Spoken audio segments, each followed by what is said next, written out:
केरल के पथानामथिट्टा निवासी 22 साल के थॉमस चेरियन की साल 1968 में प्लेन दुर्घटना में मौत हो गई। वो भारतीय सेना के जवान थे। उनका शव रोहतांग की बर्फ में सालों तक दबा रहा। अब जाकर उनके अवशेष मिले हैं। 56 साल बाद जाकर अब थॉमस चेरियन के शव को उनके अपने गांव की मिट्टी नसीब होगी। 7 फरवरी 1968 को चंडीगढ़ से लेह के लिए इंडियन एयरफोर्स के एक विमान ने उड़ान भरी थी और इस विमान में 102 लोग सवार थे।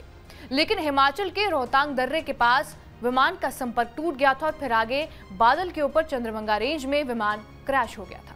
इसमें सभी की मौत हो गई थी। मरने वालों में एक थे केरल के रहने वाले थॉमस चेरियन। वो भारतीय सेना के जवान थे।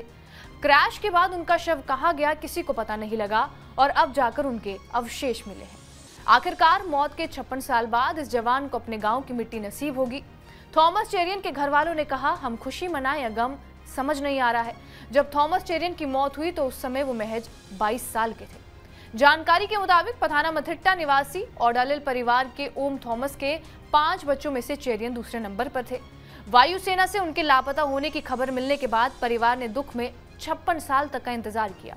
30 सितंबर को परिवार को यह बताया गया कि उनके अवशेष बरामद कर लिए गए हैं। उनके छोटे भाई थॉमस वर्गिस और भतीजे शेजू के मैथ्यू सहित परिवार के जीवित सदस्य अभी भी परिवार के घर में रहते हैं।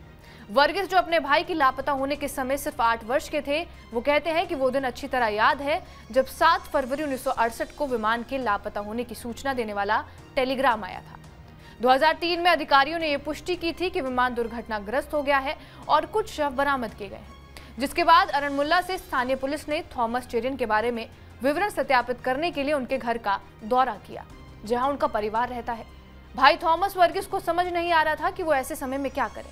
हालांकि उन्होंने दुख और राहत दोनों व्यक्त करते हुए कहा कि उनके लिए दुखद भरा क्षण है, लेकिन कब्र में दफनाने के लिए अपने भाई के अवशेषों को प्राप्त करने से कुछ शांति मिली है।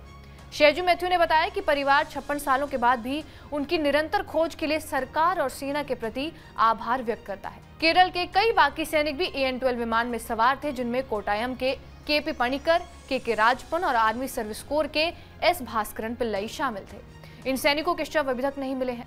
सितंबर में रोहतांग दर्रे में 4 और शव मिले थे और इनमें से 3 की पहचान हो गई है, जिसमें थॉमस चेरियन का शव भी शामिल है। स्थानीय लोगों को ये उम्मीद है कि चौथा शव रन्नी के एक सैनिक PS जोसेफ का हो सकता है, जो कि विमान में था।